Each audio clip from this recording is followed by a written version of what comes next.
Okay. Hello, everybody. I really try to make this one I try to put work into getting my format set or my camera set up, which I did have it set up, and I was like, I'm going to record on the cell phone because my cell phone, once I get my data cleared and all the extra crap, excess various musical improv stuff that I do on that, and I just delete that because I usually put those straight to YouTube. I just delete all the excess stuff. I usually have at least a good couple hours worth of footage I can put. So now here I am. I'm just going to talk about mostly whatever comes to mind. I wanted to do. I have like all these queued up ideas of stuff I want to do. Some of those are slightly more political. Like I had uh, ever since the election late last year. I didn't think it was like, ooh, I feel like such a kind of holier than thou kind of, ooh, I feel like this righteous privilege just to talk about it, but I do have a lot of contentions with, and I don't want to make them just me dodging at the right all the time, because I don't think that really reflects my channel. I don't want to make my channel. And yeah, by the way, the reason I don't want to, actually, this is going to be one of those videos where I'm just going to go even more into the side things of everything that's happening. Another reason I didn't want to film in this room, my room, this is my room, so there's no secret to that, and there was this other space in the house that was more empty, is because I I wasn't able to print out any of the material that I had. So the material you do see on here, like just random talking, like not, I don't know what you call, just like kind of just like, it's basically text on my phone that I just barfed out. Most of that was actually, I'll admit, was in voice to text, my voice to text. So I had to make sure I was enunciating, and even when you do enunciate it, it's still like you'll see this, like the very helpful app.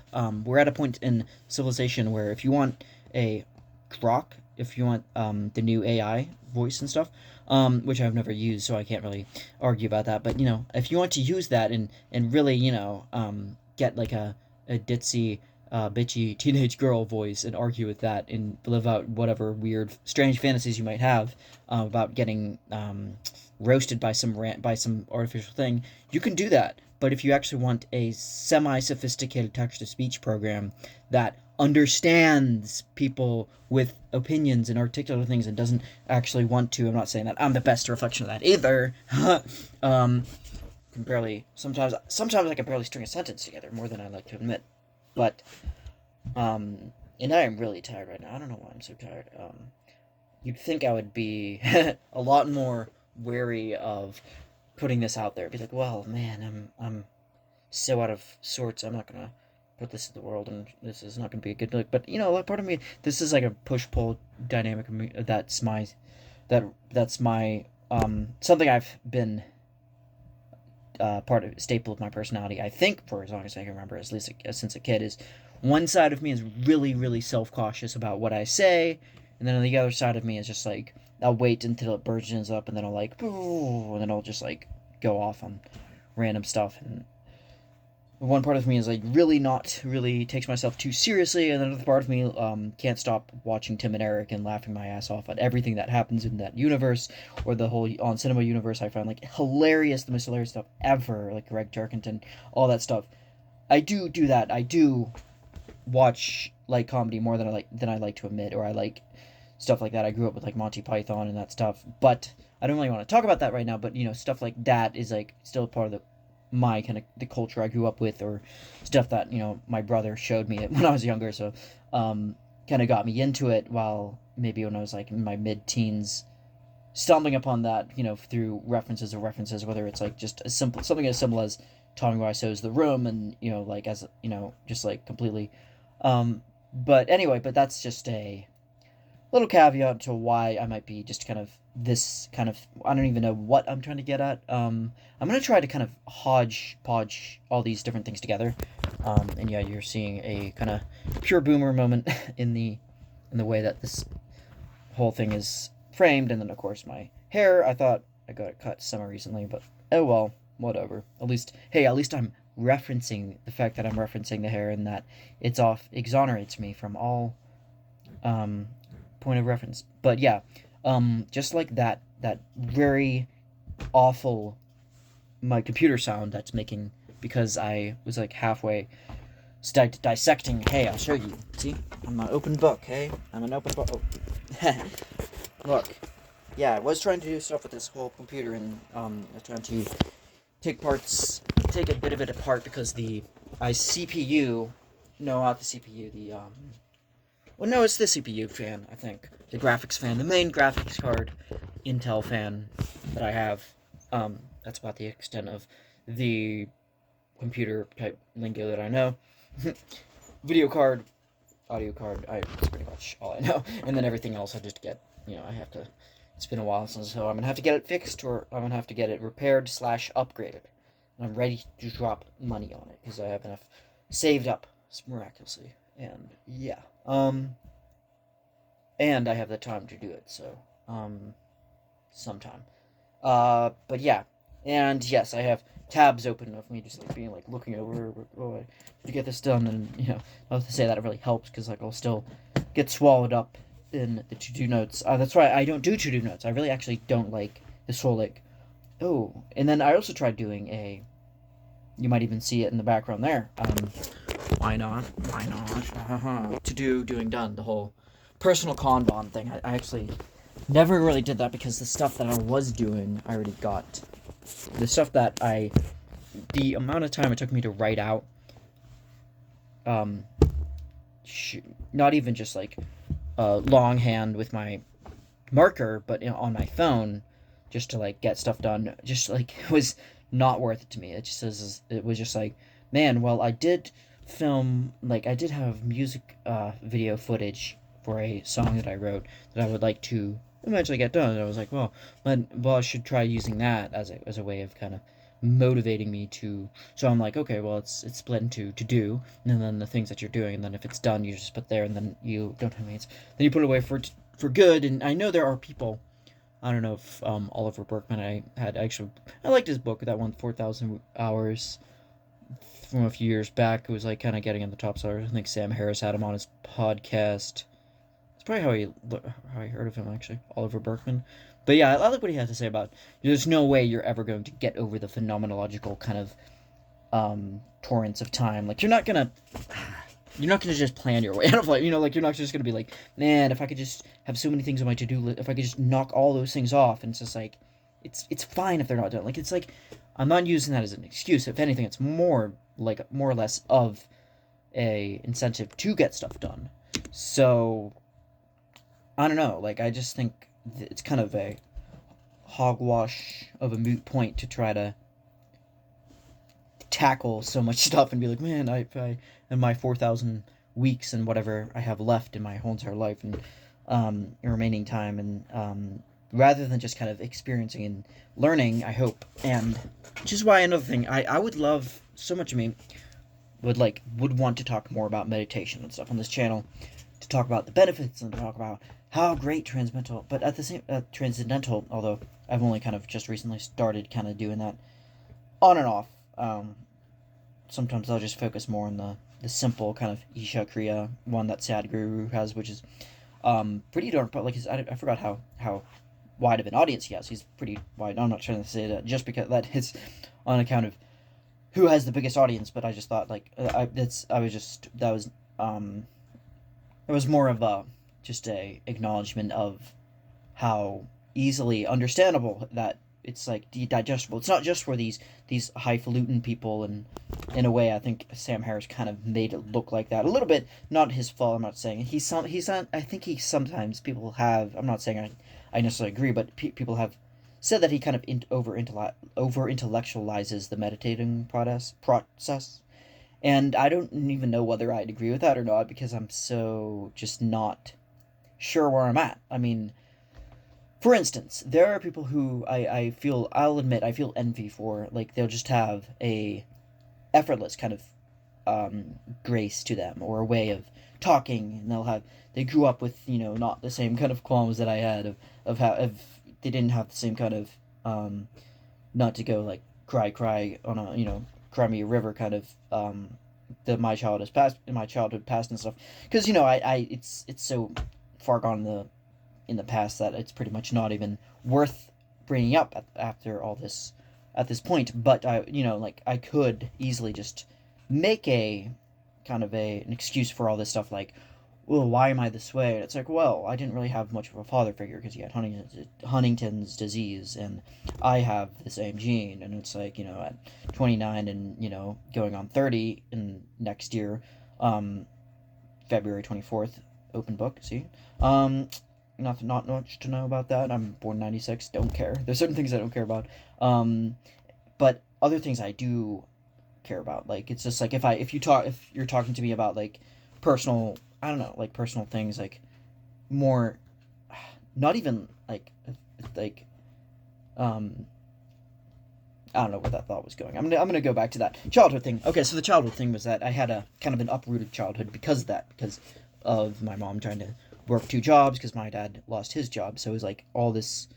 There's a Jordan Peterson hand side effects. Oh, there's many different dimensions and I don't like that gesture. I'm not gonna dig on him too hard today, because I was gonna talk about the right of the conservative type people.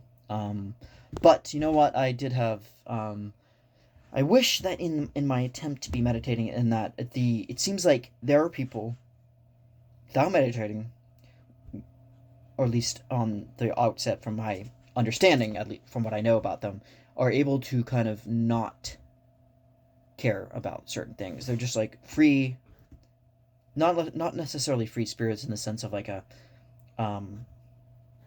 in a like, let's go like climb to the the two peaks of like, I don't know,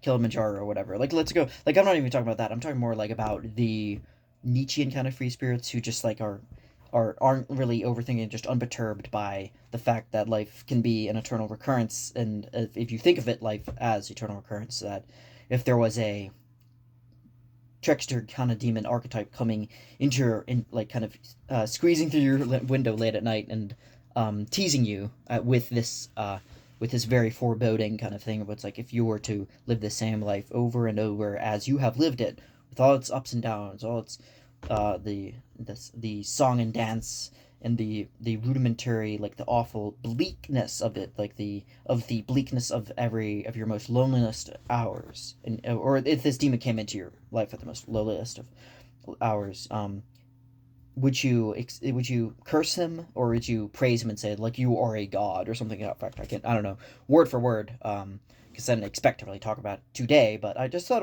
was thinking about that, and I'm thinking, like, there are people that have an easy time, and it might just be because of the way they're brought up, and maybe they didn't have the same, I don't know, maybe they had more of a time to kind of figure out their personality, and their parents gave them space or whatever, and they weren't thrown into, or they because I didn't get to really get into all this Nietzschean stuff until I was in my 20s. I didn't until I was 20, I think, until I read Dostoevsky. I think I mentioned this before. I was not a precocious kid at all. Like, and nothing I did. If anything, it's funny how it works out, because I come from a family of six, of a kind of quiverful movement. I'm not trying to take a shot at my dad in any way whatsoever, because I love, he passed away 2 years ago, like literally almost to the day. Passed away when he was in his going on his mid 60s, almost late 66 almost. He would have been that Halloween, but he passed away in May, so that would have been, yeah, that would have been 2 years ago, almost to the day. And yeah, we had a kind of went to his grave stone and the other day and it's about 15 minutes away from where I am, so we're kind of out in the country, in the kind of almost the nearest city, pretty much, near the river. It's pretty much about an hour south of Pittsburgh, so that's about as much as I'm gonna give detail wise. It's just, but just to give a picture of, like, I don't know, where I'm coming from with my personal beliefs, and why I kind of fell off with my own faith. And it's like, I feel like my faith isn't like, it's not like I'm completely averse to Christianity or anything like that, just because I grew up with that and then I'm trying to move away from it. But as far as the cultural conservatism, I am, like, as bad as light and day. I'm, like, completely, like, not in the same camp at all. Like, I feel like I know that my entire, like, corpus of beliefs is, like, completely different than it was back. Um, so, I think, take a sip of water.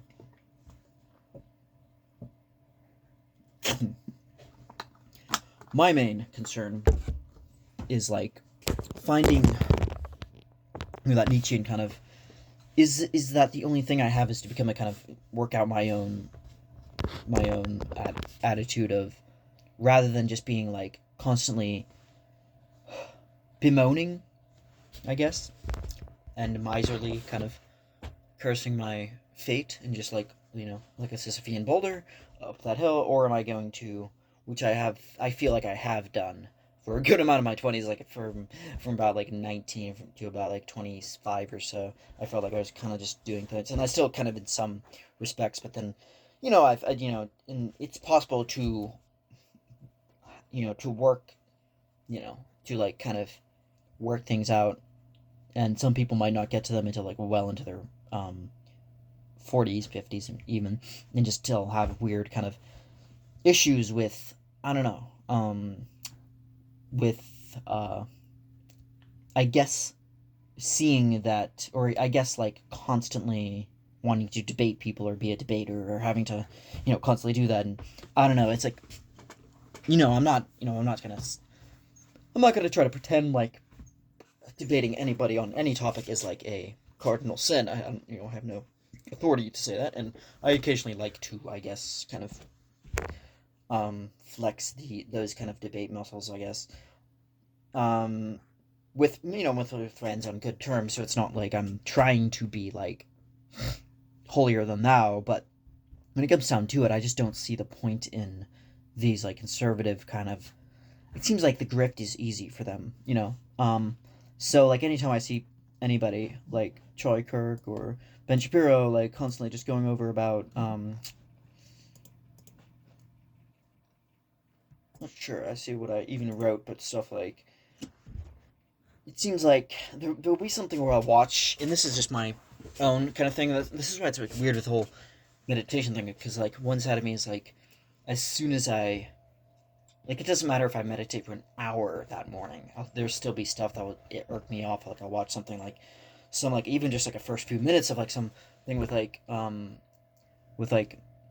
it could be like something as simple as Matt Walsh on Daily Wire just kind of talking about, like the Daniel Penny incident with, I can't remember the name, the victim of that, but he basically it was pretty infamous like a year or two back, probably. I think like this is 2023, I think, maybe even earlier, but obviously I don't have the total end all be all facts on the issue. But when it comes down to the thing of like, oh, he was just trying to, like, oh, the guy, the person in the subway that the young veteran guy was doing, was that he was holding down and basically like stopping his breath, breathing by doing this headlock kind of hold down kind of maneuver that he learned in the U.S. Marines or whatever, and now that was like caused the end of his life.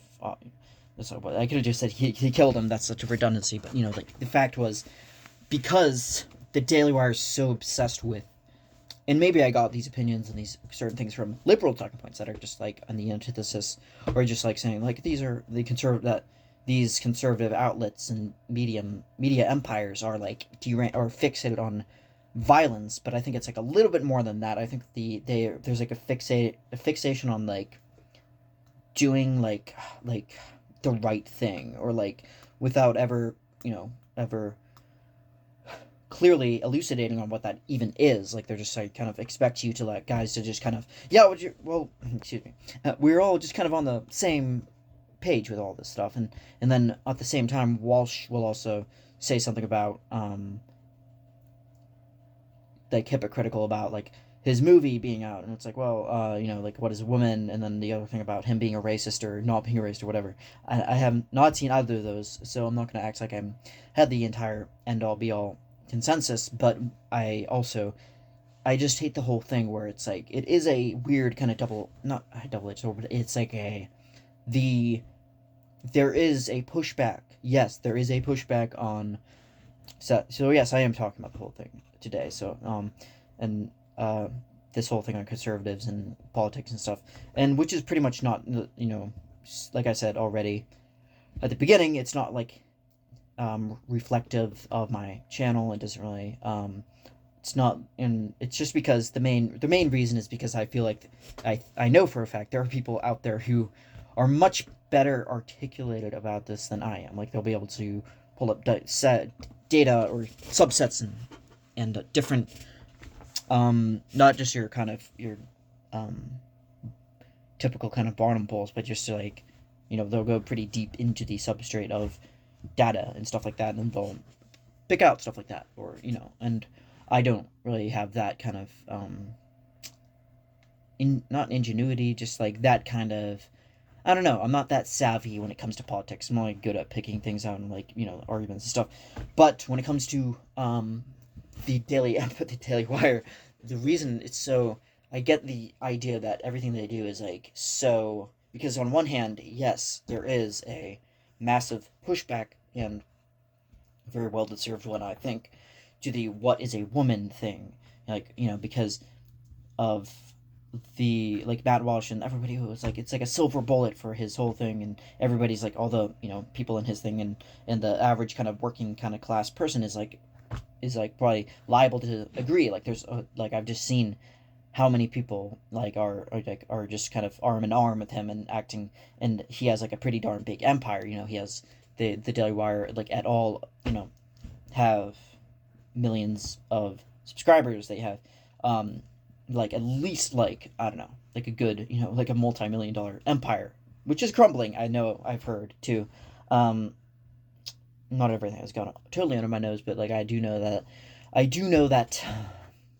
is why I don't usually talk about this stuff, that there are the kind of pushback, and is is extreme, and it's like, it can be very um like caustic at times, like very acerbic, even like violent, and like, you can get people that are like, people who are very vocally, and pro trans issues, be very like, like, send death threats and stuff like that. That's possible, but there's also death threats from conservatives too. So it's like, it's basically what's happening is like, there's like a force, these two, I don't want to just say it's like a kind of Newtonian force, of like, the unstoppable object meets an unmovable force. Like, I'm not gonna really, but at the same time, it kind of is, in the sense that the conservatives are just not going to change. They're not going to change their ways. They're not going to apologize. They're all about like, screw your feelings, screw your whatever, your pronouns, screw everything about this whole thing.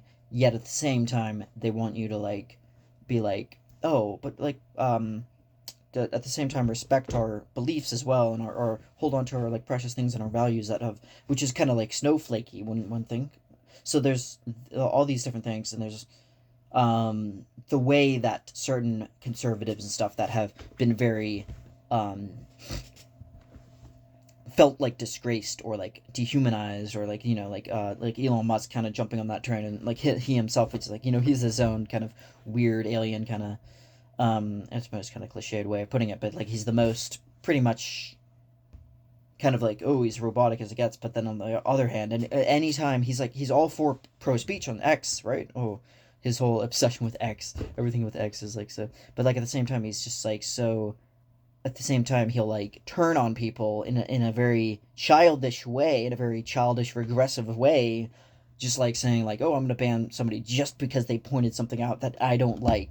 They talk about something, oh, I'm gonna ban them because it's really just like massively sensitive to like criticism, which is a very snowflake thing. So it's like, the conservatives want the best of both worlds. They want to make the grift. They want to grift on all these culture war stuff. This is what I like to say.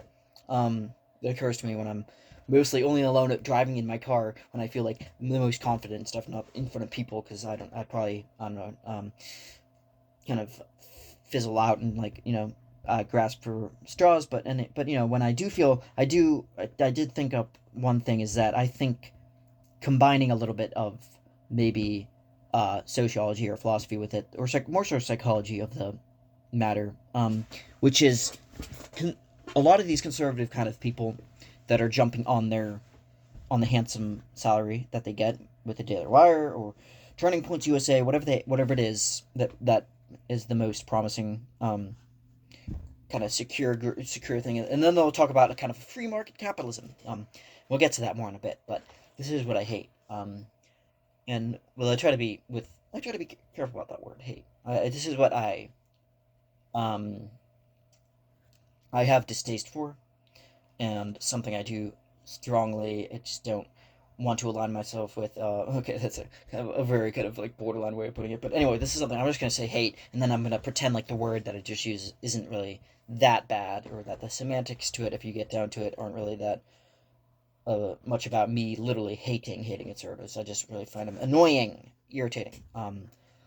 It's that they are like children stuck in a phase of like the mirror phase that Jacques Lacan kind of famously um,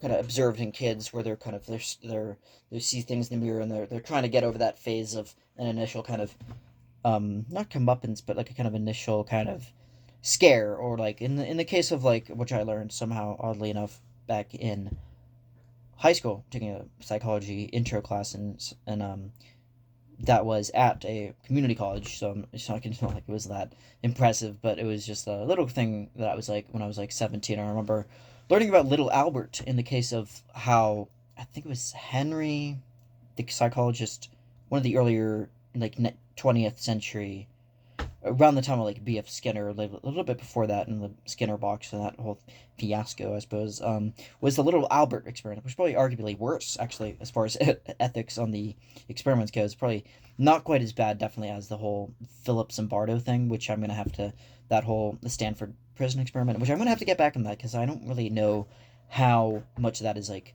fact or fiction. I mean, the guy did kind of, make it, he did,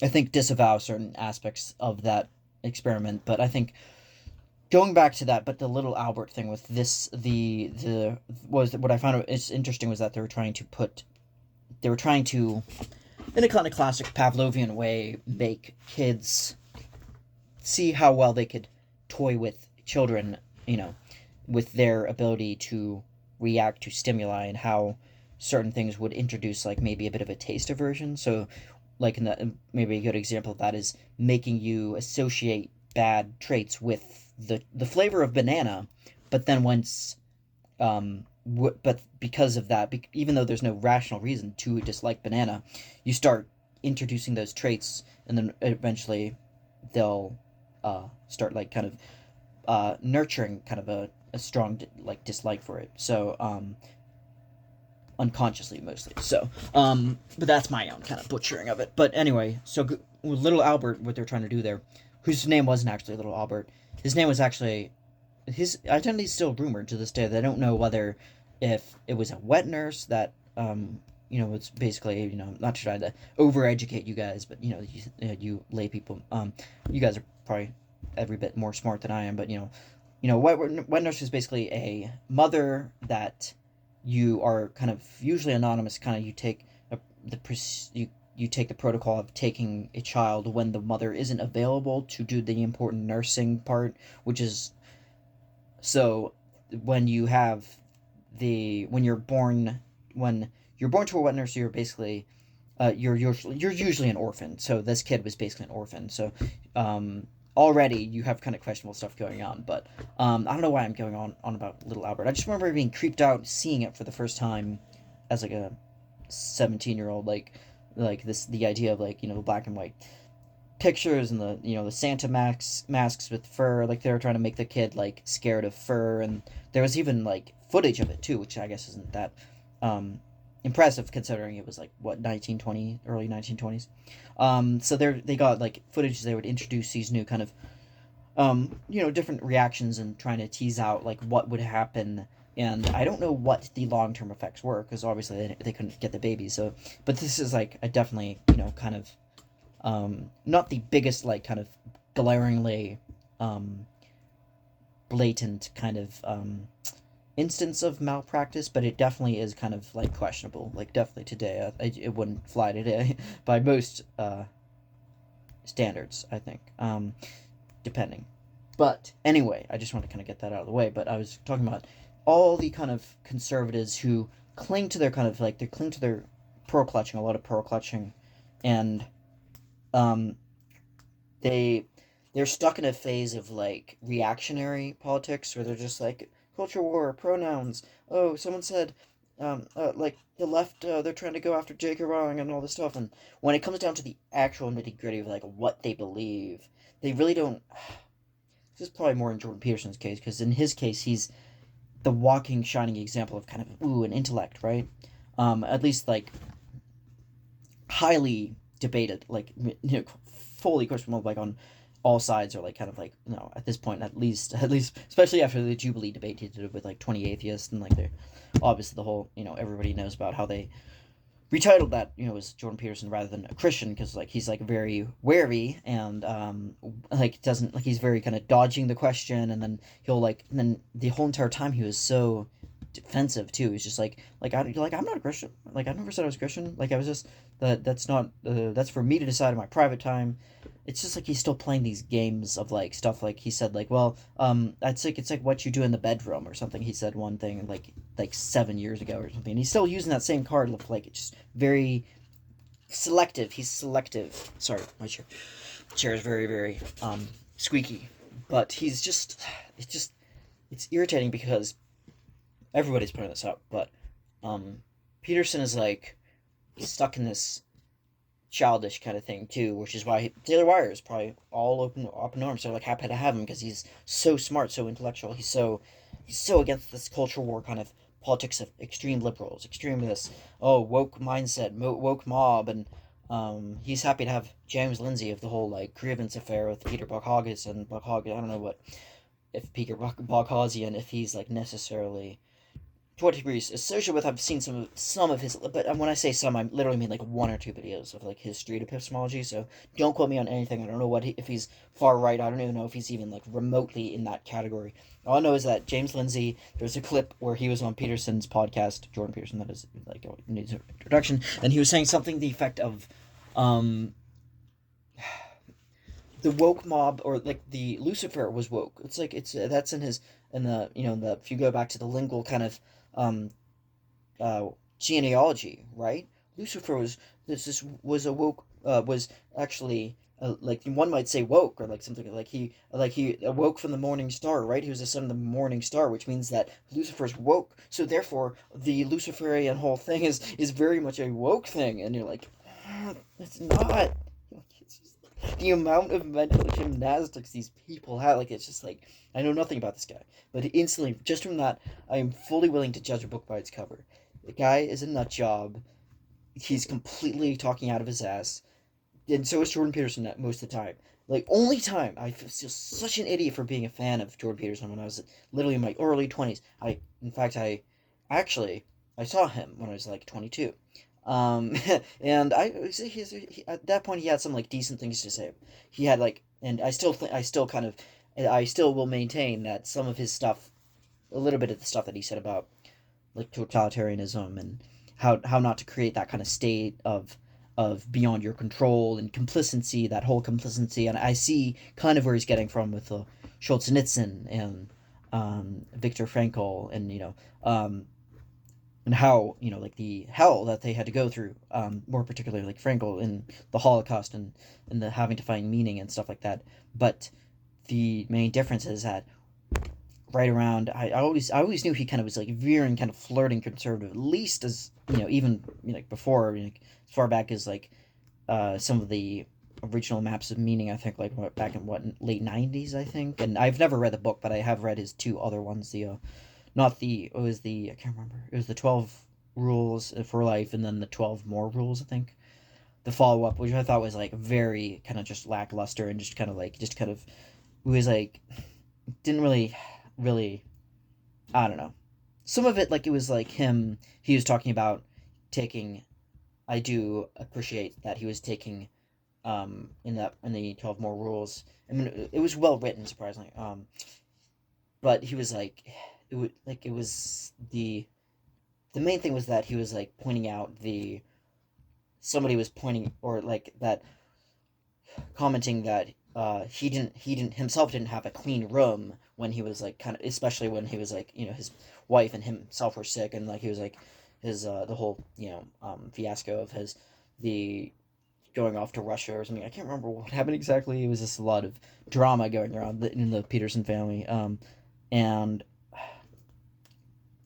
I'm not going to indulge too much in that, but I do know that he said something like, while he was like, yes, it's easy for me to probably like he did take some credibility for saying, like, for people calling him out and being like, yes, thank you for holding me to that standard. I'll try to be a better person. I was just like, I didn't, but I do understand. I still maintain as well that the whole like cleaner room, it's easy to kind of write off as just hogwash, kind of new age kind of um, self help. But I will admit that the kind of consensus, the the nitty gritty aspect of it is like holds up, but it's not like it's like his entirely his own. I mean, he's like built everything he's done pretty much on the people before him, so he's like very much derivative, I think.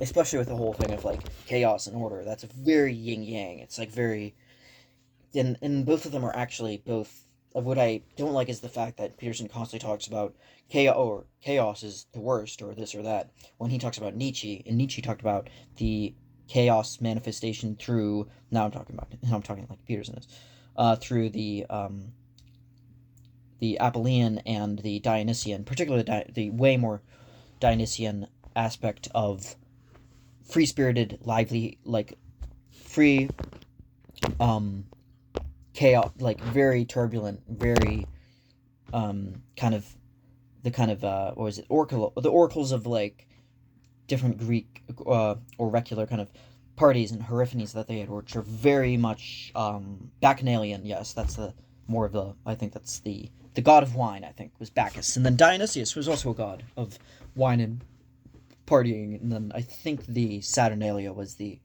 um, Roman equivalent. So basically, Nietzsche was talking about how in the death of tragedy, the birth of tragedy. I'm sorry, it was called was actually the death of.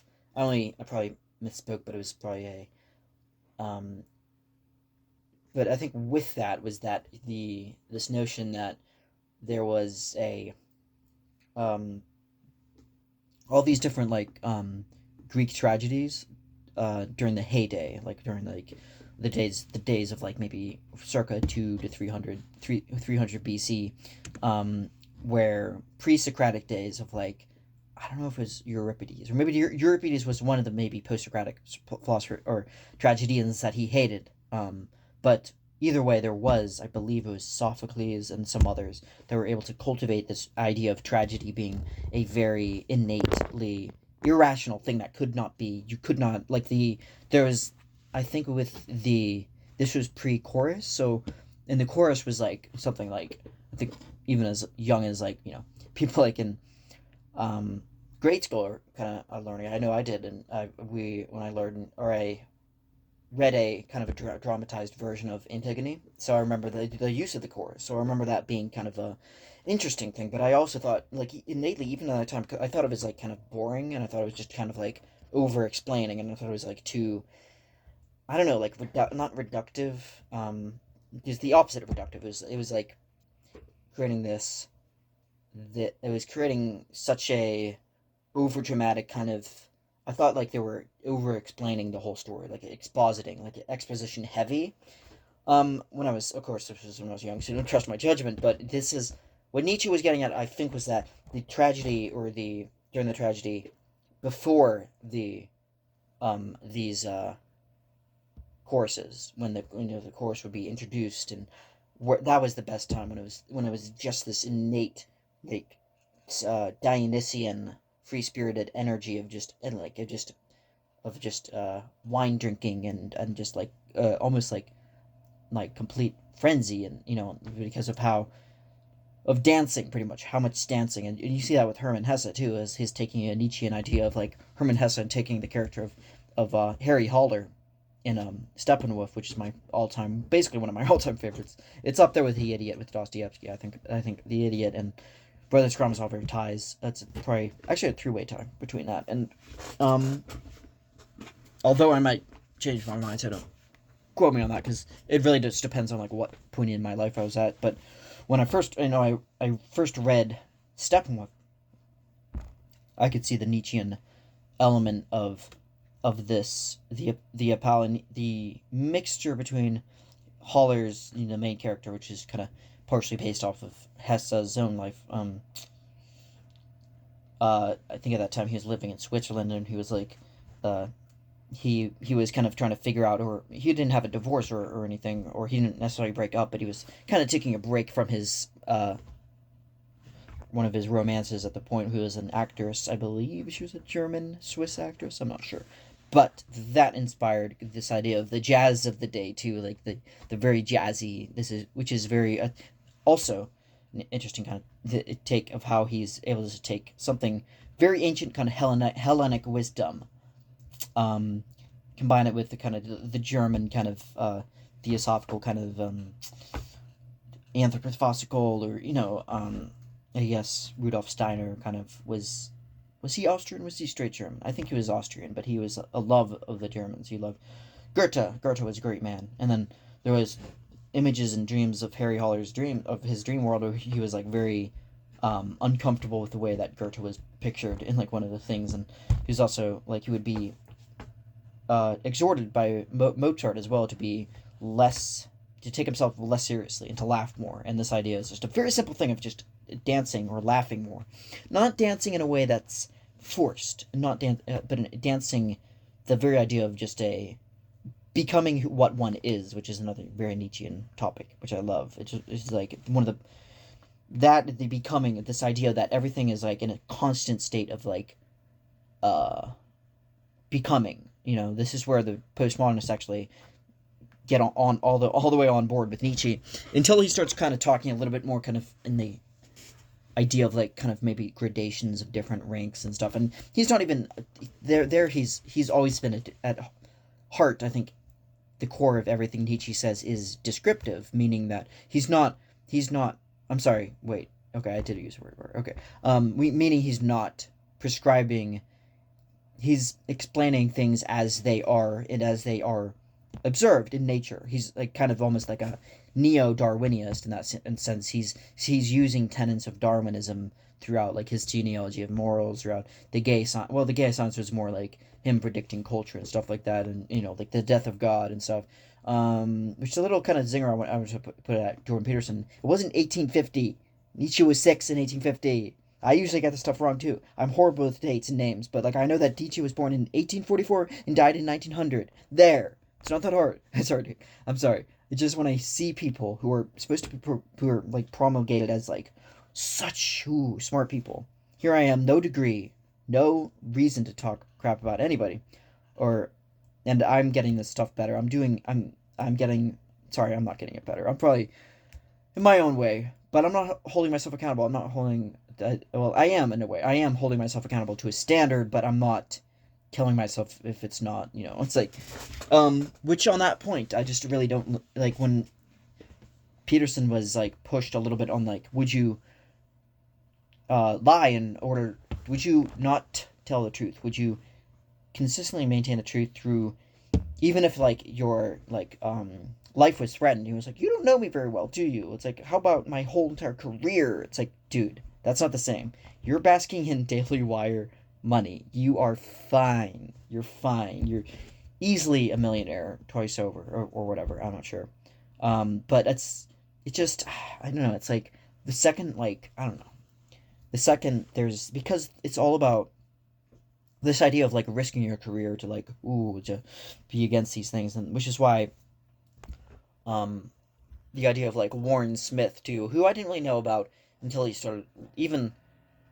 I don't know what was that whole last thing, the whole like J.K. Rowling, him talking to a student about J.K. Rowling, um, that whole thing. I just think it's like that whole thing with Warren Smith talking about J.K. Rowling seemed at first I was like thinking like because it felt like that was like almost like 2 years ago, but I guess it was just last year. And I saw like maybe the first time I was like, oh, I guess he doesn't sound like that. He's not yelling at his students. I mean, that's like his. It's like, oh, that's so great. He's just not. Oh, congratulations for not being. But like he felt like no, but no, it didn't. I thought at first glance I was like, well, maybe he's just having a coherent argument. And I thought like even then I thought like the way it was staged it was like student questions so and so on um about stage corrals until this happens and you're like, ooh, that's not watch what happens next or something. That is into the clickbait territory. That's like very much it's trying to elicit a reaction of like this person versus them, this person, that person versus them, which then all of a sudden ruins the whole dynamic of or the whole initial impression that I got of it being, oh, he's just a reasonable guy, this Warren Smith guy. He's just kind of like, he's just like, oh, he's like, well, what exactly do you not like about Jake Cruella? And it's like, and then it's just like, I just can't. It's just like he was like you could see if you watch the video like you see a little bit of a smirk. I might be reading into this a little bit too much, but hey, um, conservatives seem to be also the queens and kings of reading into things far too much or analyzing things, um, until they start like getting a little bit too. I don't know, which is weird because it's like the god of Jordan Peterson is like it's very much he's like almost basically a cultural Christian in some sense. He's like I don't want to be called this, but at the same time that's just why the whole him versus the 20 atheists that like as smart as many of those people as some of those kids could be, a good amount of them were pretty patient and like trying to just have a conversation.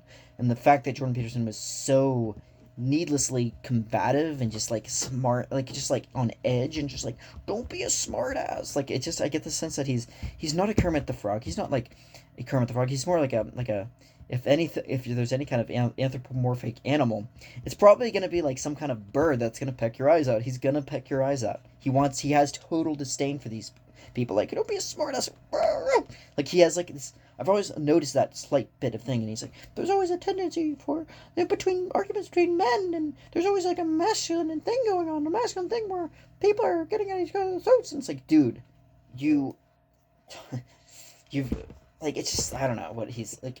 That's no excuse to be gritty or to be endlessly miserly like this playing this like oh like it's get off my lawn people like it's so tiresome. It's just so like he can't like is it like really that hard for him to just not insist on having to do 100 million podcasts about talking about this stuff over and over again and to maybe play I don't know pace himself and to take a break off and to not appear on a billion different media platforms promoting his books and his new things and his all this stuff all the time because it's not healthy. It's not does not seem good for him.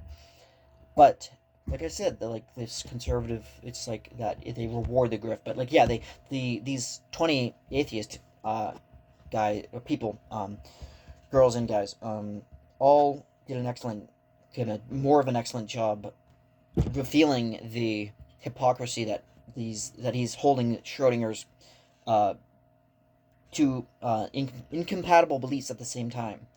He wants the best of both. He wants the ability to moralize and make a causeway of like his burrowing his own entrenched kind of traditions in there.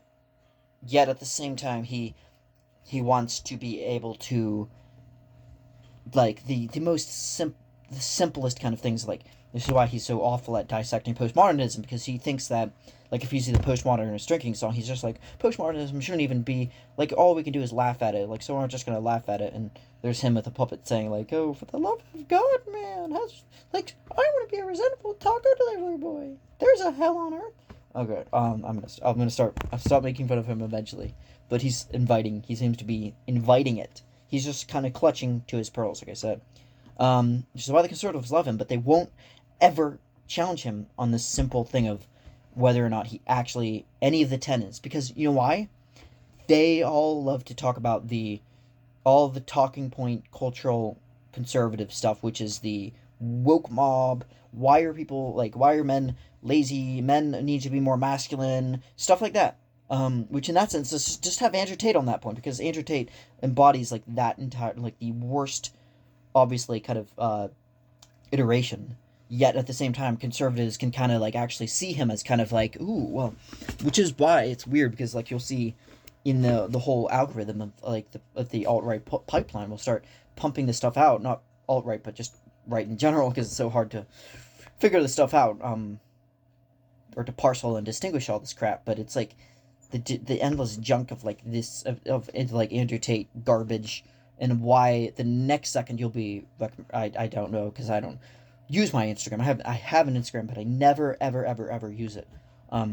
In the same way that I really try to veer short of YouTube Shorts, because those are the same thing. It's a heinous kind of thing that I think, and now I'm attributing some agency here. I'm saying, oh, it's heinous, but like I'm also kind of saying that tongue in cheek, like kind of implying that I know it's not meant to be like that, but maybe it is. Maybe, I don't know. Maybe there's some Silicon Valley nerd, uh, guy that's trying their best to instill this divisive, um, not counterintuitive, but just this very combative, inflammatory kind of thing to have, where it's like the next thing is sated, so like the next, every time you scroll one little click, and the next, it's instant, like the payoff is instant. That's why it's like it's I don't know, it's just weird, because it's like the conservatives are like, yeah man, it's like pornography's awful and all this stuff, but at the same time these tech companies are totally, pornography is the worst thing ever to like, which, I agree with pretty much most of that, just on account of, on being a human being trying to parcel out morality, and like how that stuff, it's not even just parsing out morality, but it's just on a psychological level of how that damages, and how that feeds in this idea of like, um rewarding response and reward and stuff. And people have done this way more, talked about this a million times more, but just the idea that things are so cheaply and quickly rewarded in a factory like setting of consume, and the more you do that, the less taboo it gets. And then, because sex by its very nature is like supposed to be taboo, it's supposed to be, you know salacious, you have to kind of go for the next big thing. So it's like why AI and stuff like that, and weird things where it's like with pornography, it seems to be fit well, or why people instantly use self-driving cars for, fucking. And it's because they are just like the and this is why it's a age-old joke of like anything Rule 39 or whatever, everything on it's the internet or whatever is like everything is about sex. It's like, or whatever. I don't know if that's what the rule was. I can't remember. But it's the reason, because the second something gets too, not predictable, but it's just, the second something is identified, it's like, okay, well, that's been done, we've done it, we've explored this, we've done this part. The human nature, is gonna want to satiate something else, and to go into other higher, more demented, twisted versions of it. So yeah, I'll just leave it at that, because I don't really know what I was going at with that. But this idea that, I don't know, it's just seems to be like, for these people, like why it's like weird with like Elon Musk, seems to be almost amoral in that sense, where he's like allowing for people on X, so it's like, oh, uncensored, so I'm gonna have whatever you want. You guys want to, people want to post about, pizza shop, Pizzagate type QAnon conspiracies, go right ahead. Not gonna ban you, because like the woke mob isn't gonna be after you. However, it's also a stewing pot, like a spaghetti pot, kind of, the worst breeding grounds for, not only misinformation, but just like pornographic kind of circuits. I've heard in Twitter or X. I refuse to call it X. I'm just gonna call it Twitter, even though that's like just as stupid. And even before with Jack Dorsey, it was probably just as divisive and dumb. But now it's like divisive, but like the misinformation is just like out the wazoo. It's like a place for conservative people, and talking point people, and people like Benny Johnson. And I've said my fair share in writing form, mostly, on how he is like this Dave Rubin kind of meme machine where he's like going on about, oh, the memes and all these things, and I've really only seen like a couple videos of him, um, of people mostly laughing at his expense of the whole TED Talk thing that he did, and I guess where he was like just like iterating Friday and all these memes and talking about how he's a meme scientist because he went to school to become a scientist of something and an engineer, and then he decided that he wanted to be a political correspondent so he could have full control of the wheel of getting to say that the right can, the turning point, us our young turning point guys, we know how to meme. Yeah, we know how to meme. And we are just endlessly curating dank memes at all time, curating endless dank memes about Elon Musk, like the Keck thing that you said. Do you remember, guys? Do you remember Keck? I do. Like, could you imagine if I did that on my channel? Could you imagine like the amount of like so complete disconnect? And then and other times that on the Benny Johnson like thing, he'll suddenly talk about. I'm not joking. Another one of his videos, he was talking about. You see, there's like a people love to have a cognitive dissonance of like talking about all this stuff about Trump and stuff and how he's this and that, but the elites and this or that. But Trump, when it comes down to it, is more. He's so much more funnier, and he's like self-deprecating. He's like a lot more relatable than all these Hillary type people and these evil Hillarys. And then he shows like all this AI schlock of like Hillary Clinton as I can't remember because he has literally like thousands of videos like pumping out daily, hourly maybe. I mean he can't be stopped. Could you imagine if I did that? The grift I'd be feeling, the power of meme Edgington of memes and the endless dank memes. Could you imagine if I just lived for the memes? Could you imagine like the amount of like mental like capacity straining just like Atlas shrugged app I don't know what I'm saying. But just like this the brain rot, like the end like it truly is real. The brain rot is real. It's when applied to people like him and people adjacent and people identifying with him in that crowd because it's insufferably it's like it's on a guttural level. It's not even about morals or principles anymore. It's just about what sells, and it's so and apologizing endlessly and reiterating age-old tiresome talking points, conservative talking points about how the left is. I don't know. I'm just so sick and tired of it. It's like, and maybe because I grew up with that, maybe part of that's true.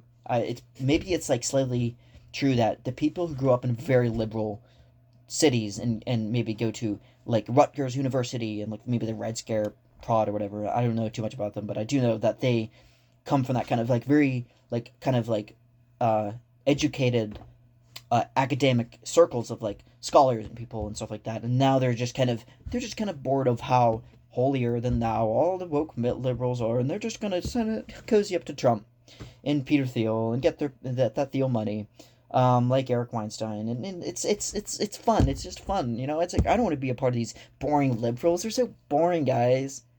I want to be part of the meme machines, I want to be like Benny Johnson. Like I just want to constantly just spurt up memes. I live for the memes. I live for the motherfucking memes, bro. Can you imagine if I did that? Can you imagine if you saw me and I just like was just like wearing some like meme shirt and I was just like endlessly shitting out dank memes off Reddit, Reddit god tier memes. But what's worse is the fact that and oddly enough, of all people, I think iDubbbz pointed this out. One of the videos I actually liked. Not just that everything he's been doing is like totally awful or whatever, and that it's like the one fair point he made. But no, I think he's made some pretty really consistently good points on the whole right thing of like the right is so enraptured with this like the spectacle of I say that kind of in a Guy Debord way, and because I also haven't finished the book yet, The Spectacle of Success, which is great so far.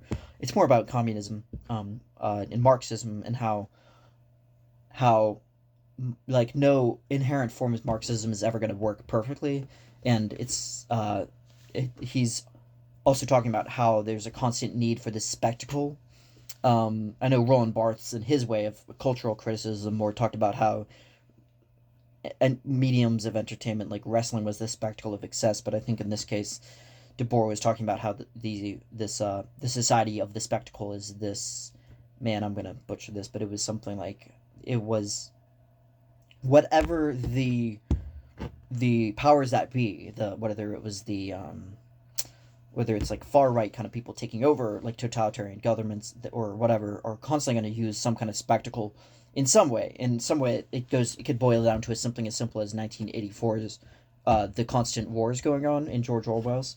So you have these like two wars, like it's like the what was it like the Eurasia, the war at Eurasia, like it was like that, and then there had to be another war going on at all times, like to stimulate this spectacle of whatever it is, like it's just in order to keep things interesting. I think that's what's happening with like the conservatives with the memes and all this stuff. It's like Idubs pointed out, was like it's he was talking about how it's like excellent meme, Mr. President, I think was the name of the thing, where it's like people are just congratulating Donald Duck on his and I never liked him. I'm not trying to like pat myself on the back, but the day one I saw him, I was just like, what is he doing? He's running for president? Oh, okay, that's cool. Whatever. And then like 2015 when I was like 19, and then when I turned 20 and he got around, he was getting more traction, and I was like, I didn't like vehemently dislike him. I mean, I guess I was trying to reserve that for more people that seemed to be fit the bill of like I thought he was just a kind of like a birthday clown kind of like I thought, and then it was like just like taking more and more power, and then he just kept on going more into fight, and how in I didn't, and then this weird thing where people at the other other side of when he got assassination attempt number one or whatever, when he was like talking about how cool it was, or like Mark Zuckerberg even said, man, how he says fight off, I was so cool or whatever, and how that's enough for some people to just be like, oh, Mark Zuckerberg's pro Trump or something. It's just like I'm just so sick of this. I don't I'm just like I don't know how to really describe this, or I'm not sure how much longer I'm going to really go at it, but I might make a part two. Who knows? If it's really worth that, but um, it's just like I think there's this disconnect of people who are all for Trump, all like, and people that just kind of begrudgingly like kind of Ben Shapiro, who's like maybe I don't agree with whole pussy grabbing and all that stuff. Maybe he's like maybe it's not a true like an actual person. Maybe he's like pretty possibly a degenerate, but he's the only one that really like that's the awful impression. It's this thing of people are just going to go for him because they see him as this necessary force. And here's what like kind of opened up the doors of for a little bit for me was the when Sam Harris had was like talking about, I think it was to his manager, in these series of videos that I didn't know that was his manager the whole time. I thought it was just like some random guest, but then I was like, oh, I guess that's his. I can't remember the name.